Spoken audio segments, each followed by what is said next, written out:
We'd like to come to you this morning from Proverbs chapter 31.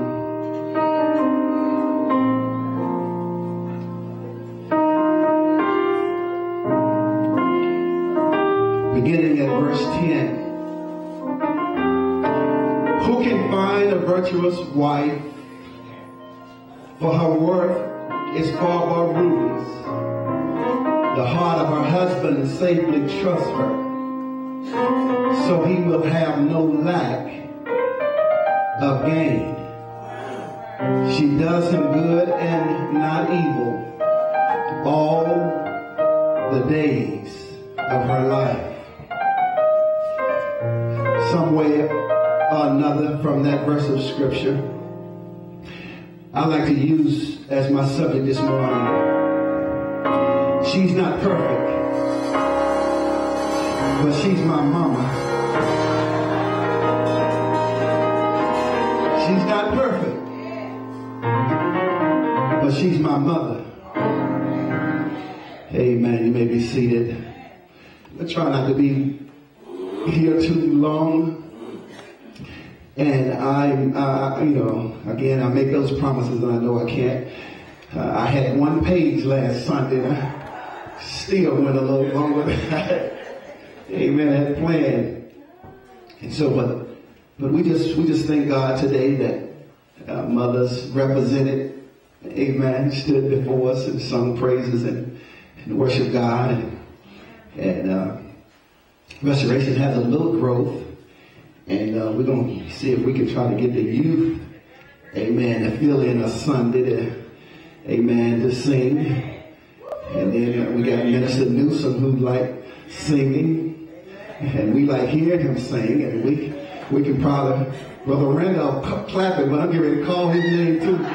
We said we can get Brother Randolph up to help and Brother Thomas up and Brother Lamar. And we can get us a little men group together.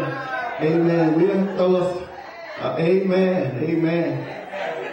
When I was in Alaska, they had sopranos, altos, tenors, baritones, and all the rest. And if you don't fit the soprano, altos, and tenors and baritones, just fill in all the rest. Amen. We just want to sing praises to God and give him glory. Amen. So we just want to see if we can implement that, man. Because we got Father's Day coming, and amen, they represented today. So hey, let's see if we can represent on Father's Day. Amen. You never see a glow on a woman's face to see her husband stand up doing something she never expected to do. Amen. Amen. Throughout their marriage, that what I wouldn't expect it. Amen. So put a glow on her face. Amen. Let her feel good on your day, since she made you feel good on her day. Amen. Amen. She's not perfect, but she's my mother. And we have a lot of stories we can say about Mama. There's a lot of things that Mama has done in our lives. Mama's the reason why we sitting here in the church today. There's a songwriter that said, Mama drugged me to church. Wasn't giving me no drug, but she was dragging me. I ain't want to go. But she made me go. And that's some things that Mama have done over the years that you didn't like, you didn't appreciate, but you're thankful for it today. Amen. There's a lot of things that Mama said that pricked my heart, hurt my heart, broke my heart, and sometimes put me in tears. But I thank Mama for what Mama said and what Mama did when she said it, because it's beneficial, amen, useful for me today. Amen. My children are getting some of my mama. She dead and gone, and they still experiencing some of my mama through me. Amen. Experiencing some of my wife's mama through her. And so Mama and Daddy, amen, we're going to say Mama a lot today because it's Mother's Day, but we know they both have an influence on our lives. And, whether, my daddy, from what I remember of him, he died when I was turning 4. But, you know, what I remember of him, the last I can remember, he was a drinker. But I'm sure there's some things, and I know that there's some things that he has done for me that has made my life better. And so saying all that to say, you know, our parents are not perfect, but they are ours. That's who God gave us. That's who he allowed for me to, that's who birth channel he allowed me to come out of. Amen. And then not only that, when I couldn't do for myself, she did for me. The things that you're doing for your babies, your mama did for you. You feed them the bottle, you feed them by hand with the spoon, you wiping their behind, you're powdering them down. Mama did the same thing for you. So we got to understand that, you know, that's, as mother, that's, although she's not perfect, that she's still yours. And so as we journey our way through the Bible, as I said, I'm going to try to be brief as possible. There are some mothers that represent the Bible that we, you know, homage and we look up to because of whom they birthed. Starting out with Sarah and Abraham. You know, they wasn't perfect.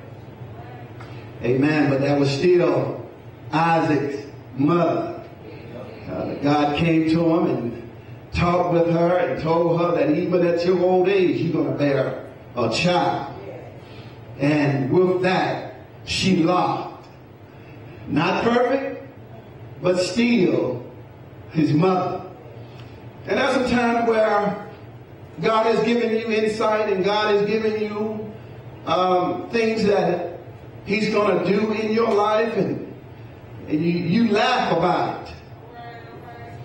You think it's funny.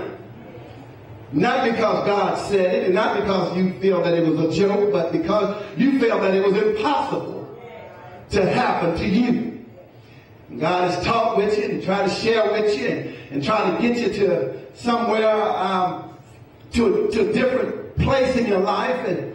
But you laugh and you feel that it's not possible that God is capable of doing such. But in doing so, God allowed you to initiate the first. You might be, as Minister Kathy Roth Willis says, as far as she knows, she's the first minister in our house. Who knows? You may be the first. But you got to know that it's God that allowing you to be where you are and to do what you are doing. And come to realize and know that there's nothing impossible for God. We got to stop belittling God and stop underestimating God. And so we may not laugh, but the laughter is not that of a joking like laughter. It's a laughter of I don't believe. It's not possible. And it's kind of a reaction. Positive but yet negative reaction to something that is about to happen.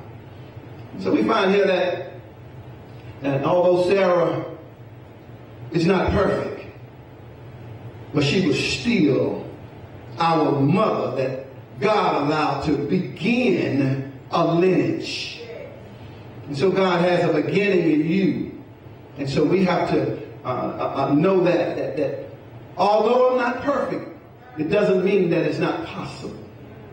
We have to know that if we're going to hold on and hold fast to the Word of God, that there are some imperfections that we may have, but we can utilize even those to our advantage. So we don't want to go around numbering and talking about all the different imperfections, but we could. But also we can see the glory also in those imperfections. So Sarah here, she's not perfect, but yet she's Isaac's mother. Hagar, she endured. She endured. Because that imperfected mother, Sarah, was the slave owner of Hagar. And because Sarah was old and she told her husband to let your maidservant have your child, then when God gave her a child, she wanted to get rid of Hagar. Didn't want the competition.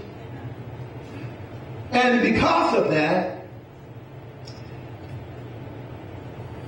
she had Abraham's ear.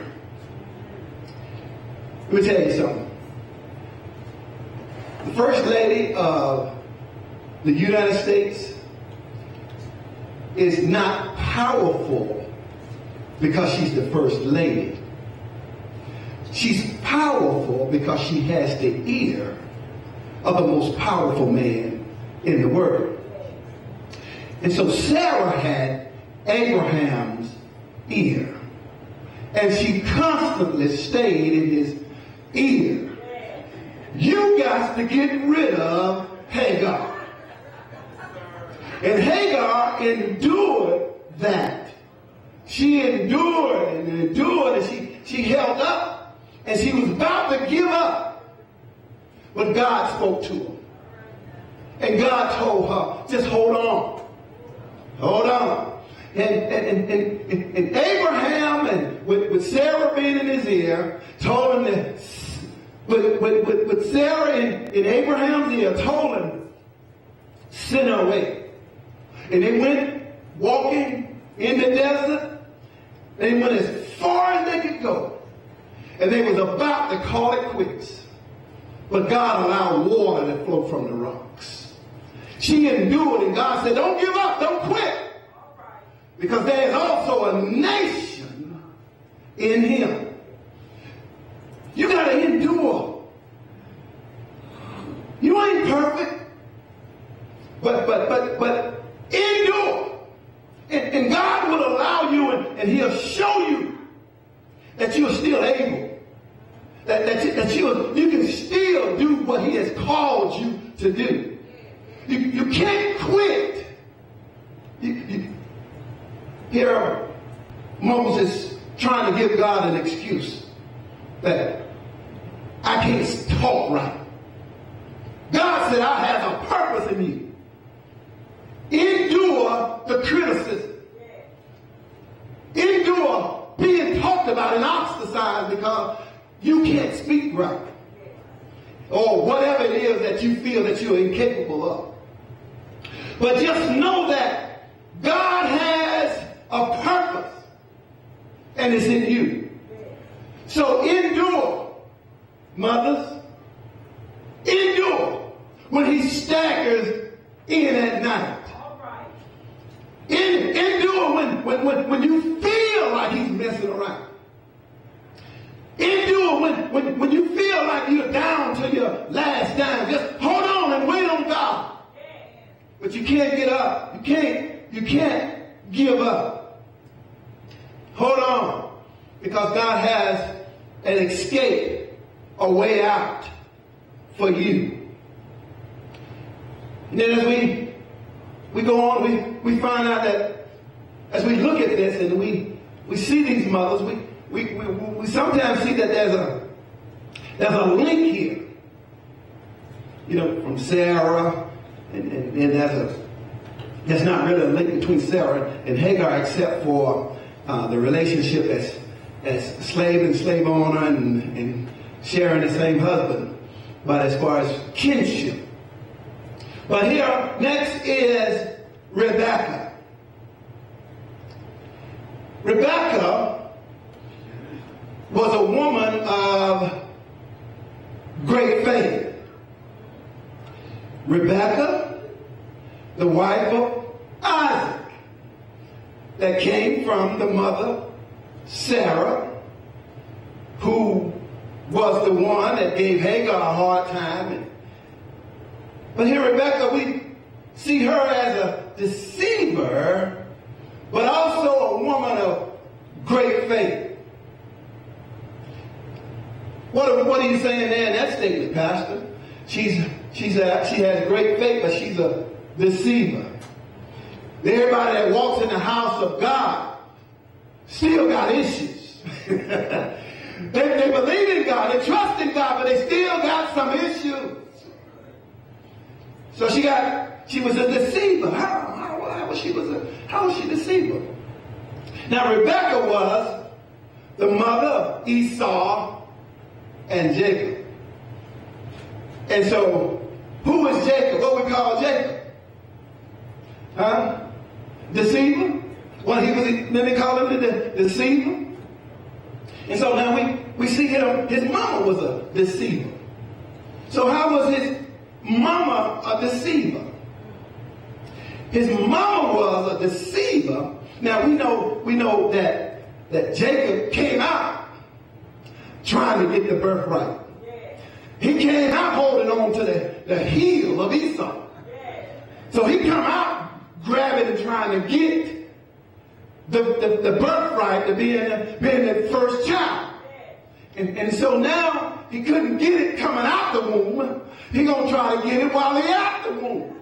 Now I know some of y'all been through the people in your family, you just shake your head. Man, I can't believe that they did that. I can't believe, but know that mother, father, sister, brother will deceive you. And if they deceive you, cousin, uncle, and aunt will deceive you. So we got, here he comes out of the birth womb, and so now can't get it there, and then brother hungry. Okay, Jacob, can you just give me something to eat? Well, I'll give you something if you give me your birthright. Ain't nobody that hungry except for Esau. Esau was hungry enough to give away his inheritance, spiritual inheritance. And so he's deceived his brother. And then in turn, he gets deceived by his father-in-law, and he ends up with 2 wives. But here, Rebekah, the daddy is dying. And in his death, he asks his son, Esau, to go and prepare me a meal so that I may bless you when I finish. Rebekah heard the request. Jacob, your dad said, go to Esau, go fix me a meal, and he's going to bless him. You go, gather all that I need, and I will prepare it for you. Put his arms, dressed him up, deceived the father so that Jacob could get the promise. All right. A woman of great faith, but know that, although she was a deceiver and a woman of great faith, know that the angel spoke to her and had told her and already informed her. And what she said to him, Jacob, don't worry about it. Let God punish me. Do what I say and let God deal with me. You know, sometimes you'll find that men that although you said better or worse, sickness and in health, you didn't mention the children. And that woman, y'all believe that's not negative. She is going to watch her children. She's going to do what is necessary for her children.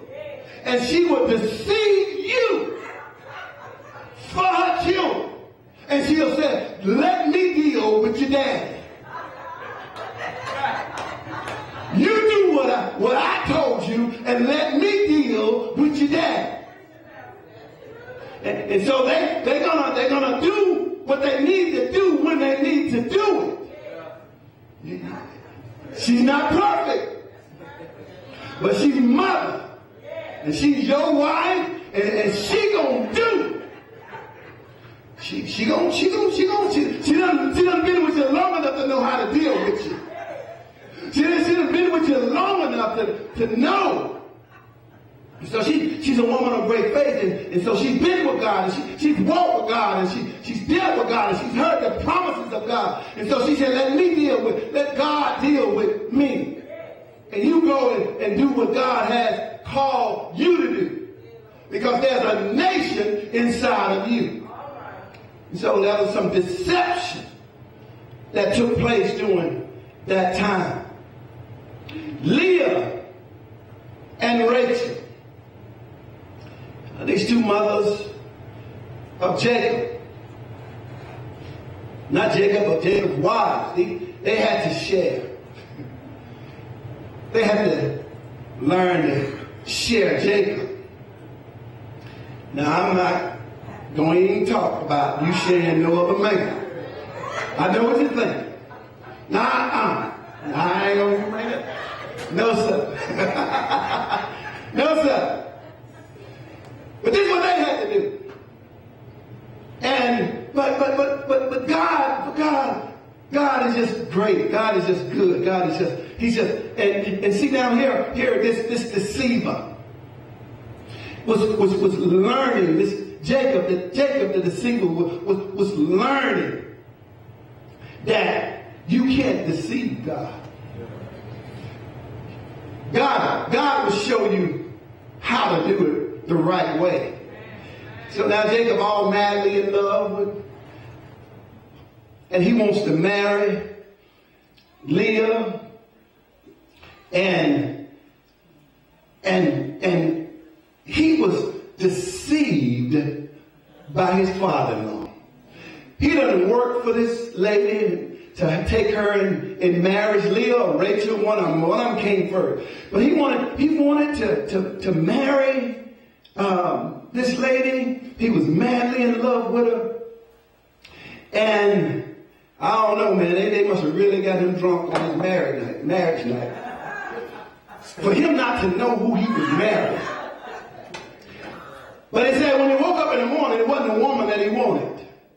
But they say you got to go in order.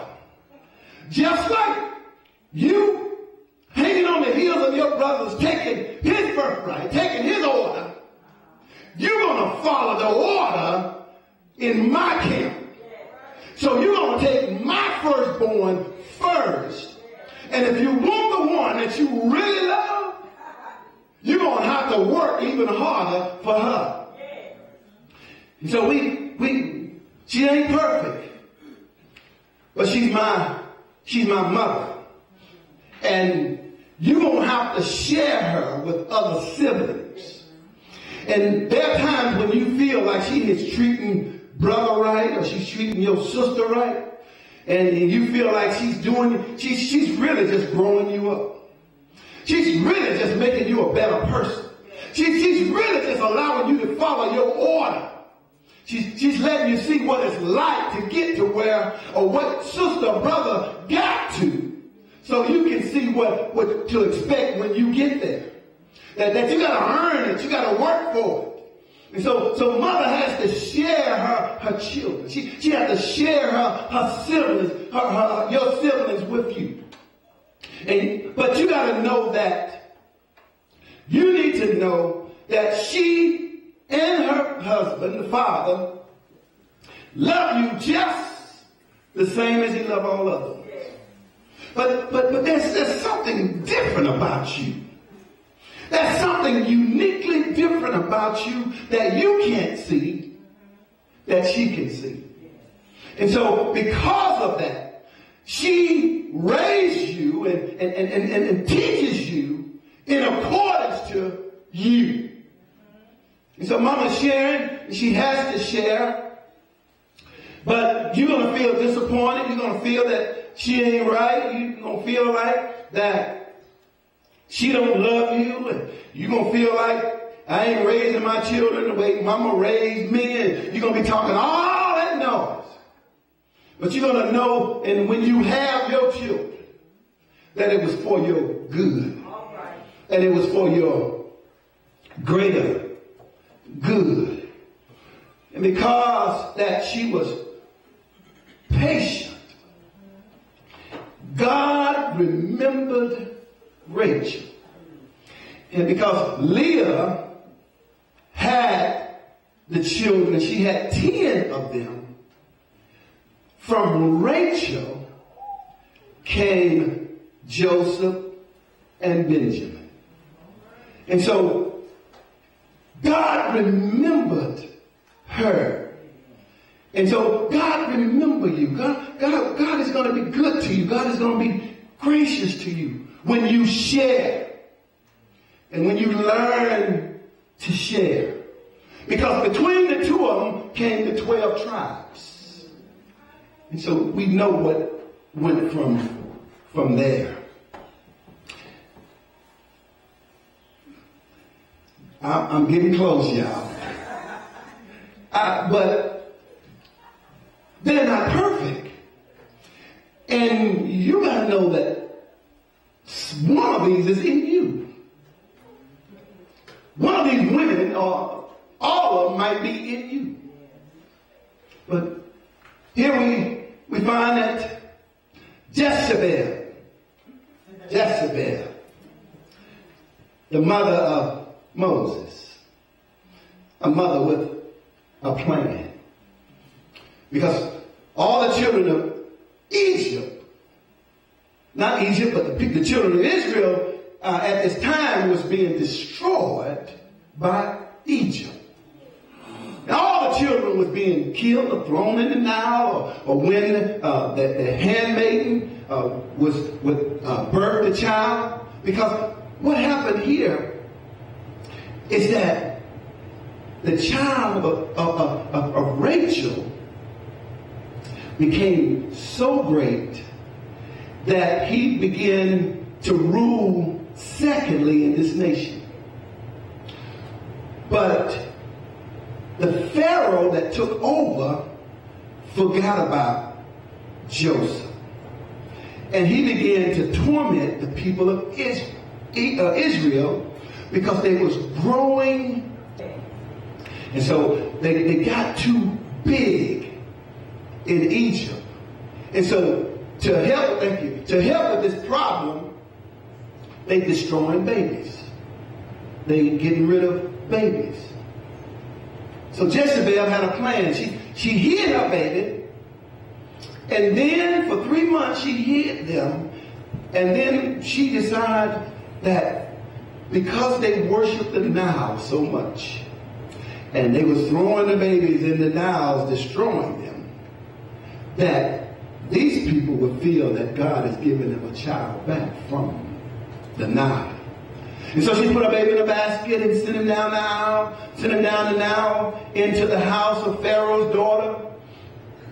And Pharaoh's daughter retrieved the baby from the basket. As the daughter, the sister of the baby that was in the basket, watched the child as he went to the arms of Pharaoh's daughter. She hollered out to him and said, "Hey, do you need somebody to nurse that child?" And she said, "Yes, go get me someone." And the girl ran and got Joshua. And Joshua nursed her child and raised her child in Egypt. A woman with a plan. You see, a mother, she ain't perfect. But she'll make things happen for you. You know, you may talk about her, you may ostracize her, you may criticize her, you may say all kind of things about mama. Mama may even be a drunk, maybe a prostitute, but you don't know why she's prostituting. You don't know why mama is doing what mama do. You don't know why she's in jail. You don't know why, but what she was doing for you. All right. Mama had a plan. Sometimes mama makes a plan that may sometimes cause her to sacrifice herself. Sometimes to incarcerate herself. Sometimes to jeopardize her integrity. Jeopardize how she wants to be remembered. But what she does for you. But see here, Jezebel here, mother with a plan. And we find that this plan led to the people leaving Egypt. Man being called by God. Mother with a plan is a mother with a purpose. And a mother with a purpose, there's something in it for you because she's your mother. I'm going to have to call it to the end, y'all. But we got the mother of Samson who followed the rules. And you know the life of Samson. You know Samson wasn't right himself. But yet, he did what God had called him to do. And his mother was challenged and told not to drink this and not to cut his hair. And because he's a Nazarite, he was called of God. And there was a purpose in him. She's not perfect, but she's your mother. Naomi, a mother who shared her faith.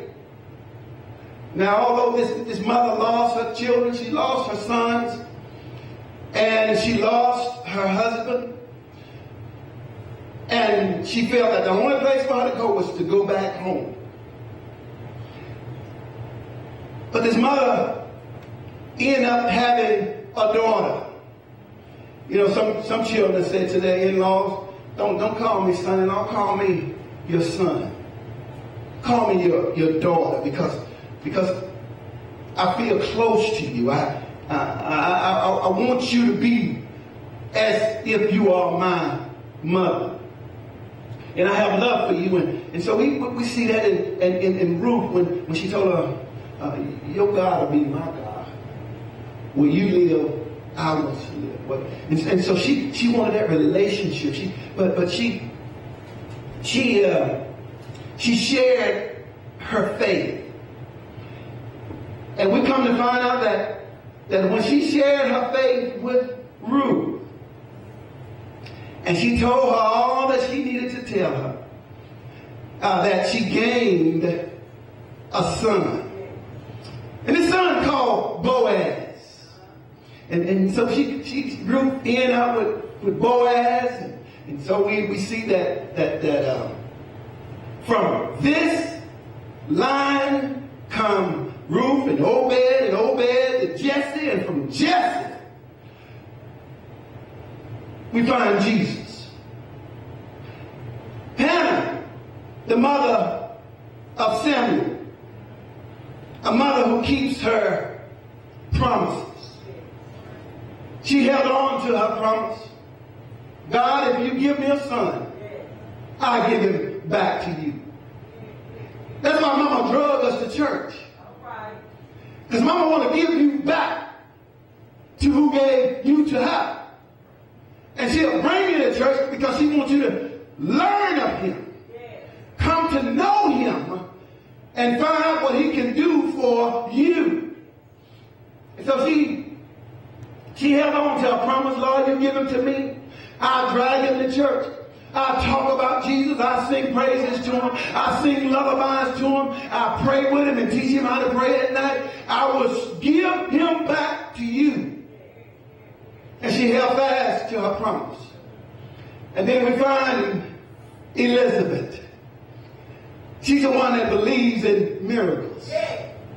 She trusts in God. She's come from one generation to another. We've come through many generations. We've come through many types of preachers and many types of churches starting and stopping. And we've come through many different types of doctrines and many types of new types of churches.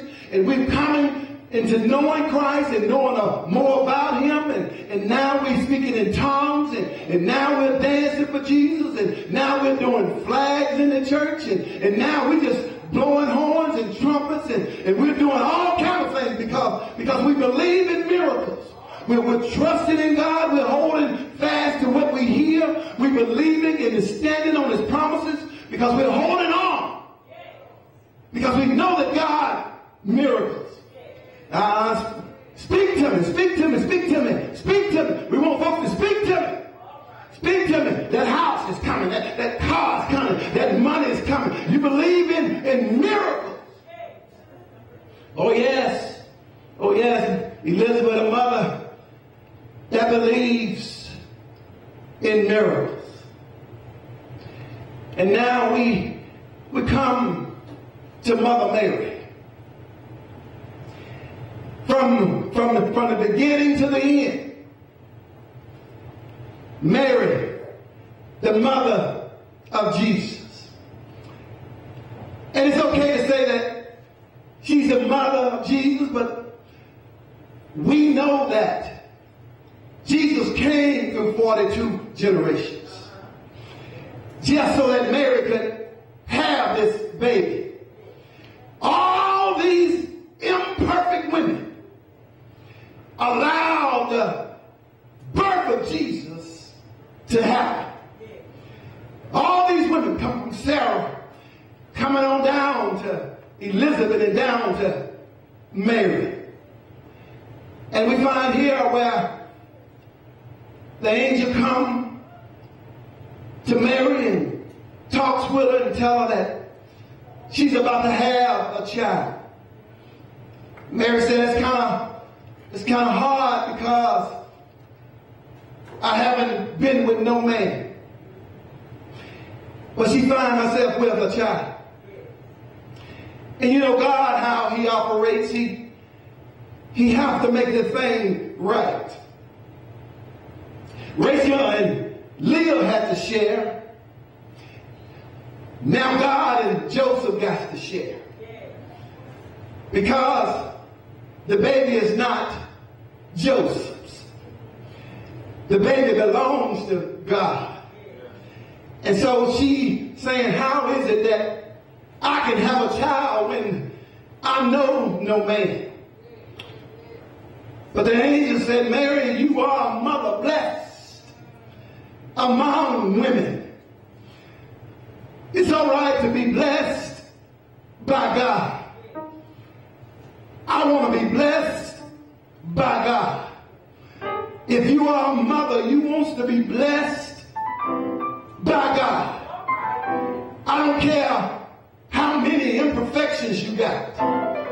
You still want to be blessed by the Lord. And so she is blessed of God. And not only that, the angel said to her, don't be afraid.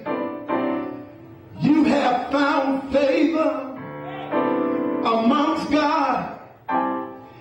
When you find yourself around blessed women, talking about Jesus and what he has done for them, and you become one of them, and you get to know God for yourself, you find that you don't need nobody else, because you put your trust in the Lord. And when you put your trust in God, although you are not perfect, you are still somebody's mother. You still have favor in God. The songwriter said, God is still working on me. Aren't you glad God is still working on you? Everything that's going on in me, I gotta work on. There's some imperfections that's going on in me, and I gotta work on them. But the only way that I can work on them is that I put my trust in God.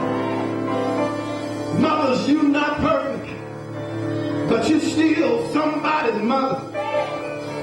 Children, I want you to know that she ain't perfect, but she's still your mama. She's trying to do all that she can do for you. There's some things that you don't see that mama's doing behind the scenes so that you can have the shoes on your feet, the clothes on your back, the food in your cupboard to eat. Mama is trying to make sure you have shelter.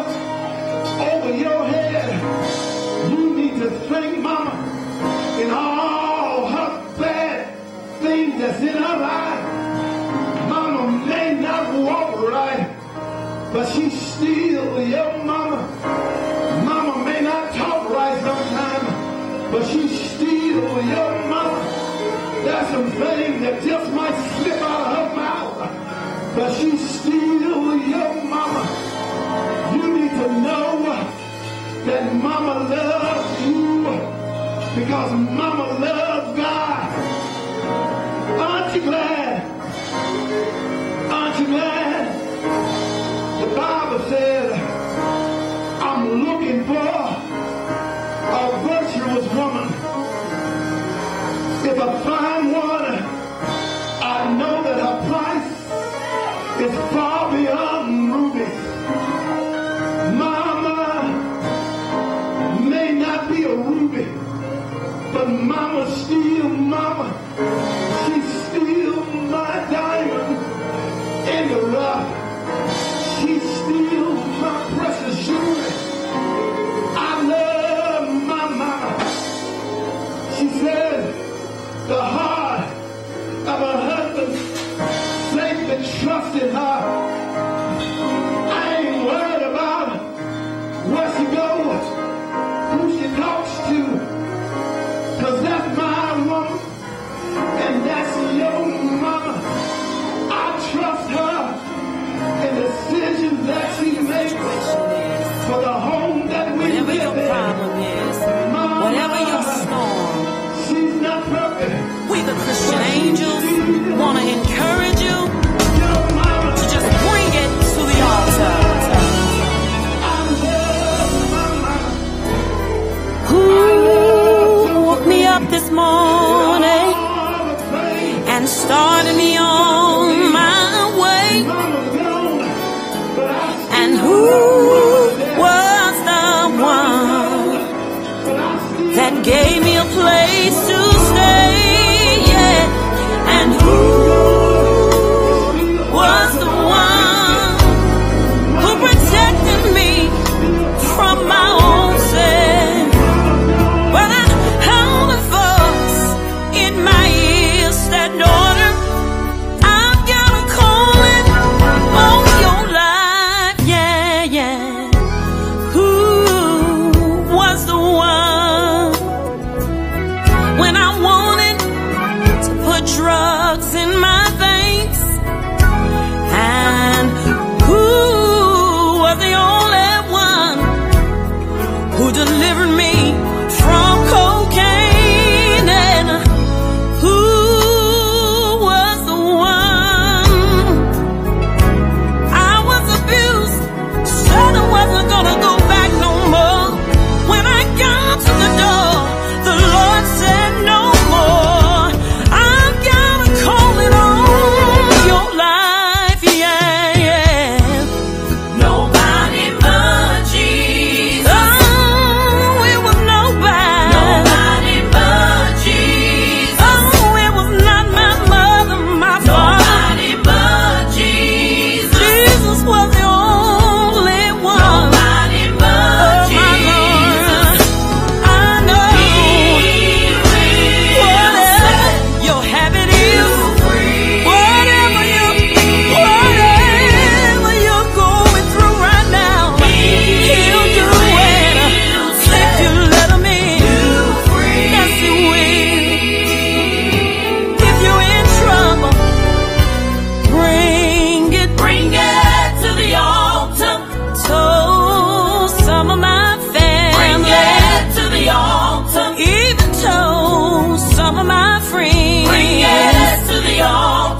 owe you the honor. Lord, we thank you for the victory. We give you all the praise, give you the glory. Lord, I can't do nothing without you. Can't live without you. I can't move without you, Jesus. You are sweet Savior.